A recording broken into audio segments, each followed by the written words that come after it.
Number 56. Right there, there's one more facing the camera. Thank you so much.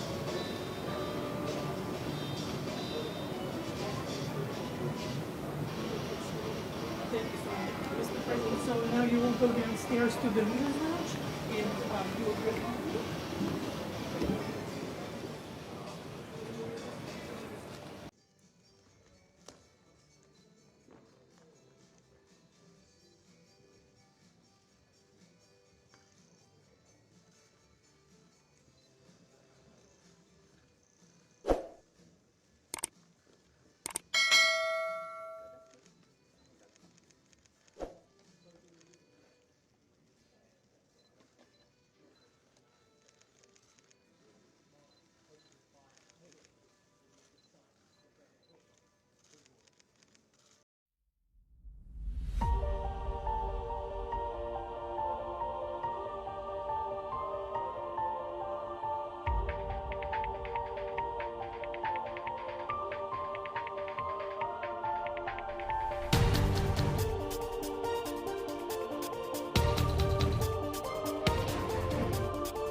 Is this on?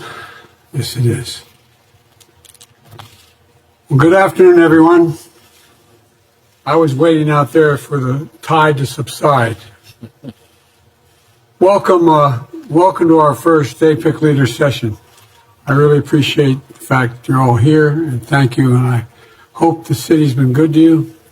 And earlier this morning, I spoke at the CEO Summit, and I said that our world stands at an inflection point. A point where the decisions we make now are going to determine the course of the world, not just a few of our countries, for the next several decades of consequence. Nowhere is that more true than when it comes to climate. Every economy around this table faces this challenge, every one of us. And as I've said before, it's the only existential threat to humanity. We either get this right or there's not going to be a whole lot of people around to talk about it. Every economy is seeing signs of what's to come if we don't act. Droughts, floods, seas rising, temperatures rising, and more unpredictable weather patterns, and more and more unpredictable markets. As a region, we're responsible for the largest share of the region we're talking about here around this circular table. We're responsible for the largest share of global emissions. So we must also bear responsibility for the solutions while we still have time to change course. Earlier this week, I released the 5th U.S. Climate Assessment, mapping out what we've done and how far we have left to go. But the fact is, it's only together that we're going to be able to make any real progress. Any one of us can get to zero emissions is not going to change the world. We have to do it together. Only together can we keep the goal of limiting warming to 1.5 degrees Celsius within our reach. Here at home, I'm proud to say the United States is doing our part. 1 year ago, I signed what we call the Inflation Reduction Act, the largest investment in the climate fight ever, anywhere in the world. 2 years ago, I signed the Bipartisan Infrastructure Law, the biggest investment in infrastructure in American history, including what we call our clean power sector. And over the last 3 years, we've helped mobilize more than $500 billion in private sector investment, including to scale up technologies like offshore wind, advanced nuclear, clean hydrogen, direct air capture, and more. These investments not only put the United States on track to achieve our 1.5 degree aligned goal by cutting emissions by 50% by 2030, they're creating jobs, good paying jobs, jobs you can raise a family on. And they're helping lower the cost of clean energy and climate technologies for nations around the world by as much as 25% in some areas. But we can't stop here. We have so much more work to do. You all know, as well as I do, the impacts of climate change are being felt most by those who've contributed the least to the problem. I say that again. You know the impacts of climate change are being felt the most by those countries that contribute the least to the problem, including developing countries. We contributed a lot here in the United States over the last 300 years. That's why I'm working with our Congress to dramatically increase international climate financing. And this year, the world is on track to meet the climate finance pledge that we made under the Paris Agreement of $100 billion collectively. I've also asked Congress for another $25 billion to strengthen the role of the multilateral development banks in fighting the climate crisis, as well as starting with the World Bank. Because climate security, energy security, and food security, they're all related, as all of you know. I'm not telling you anything you don't already know. On top of this, we focused on ending deforestation. Forests are key to our future. In the United States alone, they absorb 10% of our greenhouse gas emissions as they stand today. We're also working with partners around the table to mobilize $1 billion to conserve the Amazon and other critical ecosystems in Latin America. You know, the Amazon is a great carbon sink. It absorbs more carbon from the air on a daily basis than the United States emits on a daily basis. And it should be preserved, and they need help in doing it. The United States also ratified the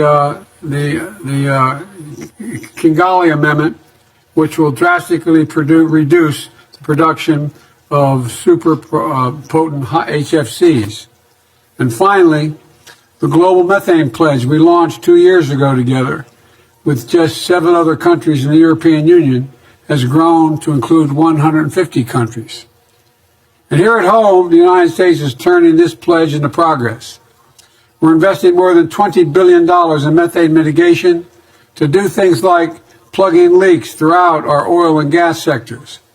All told, in 2023, these steps, if finalized, will reduce methane emissions from covered sources by 87% below the 2005 levels. I encourage everyone around this table to also take strong national actions, because as I said earlier, it will take all of us to meet this moment. With the right commitments from every economy here, we can limit warming. We can build new energy futures and leave no one behind. And we can turn this moment into from great peril into a moment of great possibility. And the moment where we stood together to protect our people and preserve our planet for future generations, that's the moment we're at right now. That's the chance we have. That's what this session is all about. I'm looking forward to hearing directly from each of you about your climate needs and priorities, what help you may need as well. I'm looking forward to finding new ways to maximize our impact. And now I'd ask the press to depart, which will only take about 2 minutes, I'm sure. Now we'll ask the press to depart, and I'm going to turn it over to Secretary Kerry, my special envoy on climate, so we can get that conversation going. And thank you. At this time, we please ask the press to quietly depart.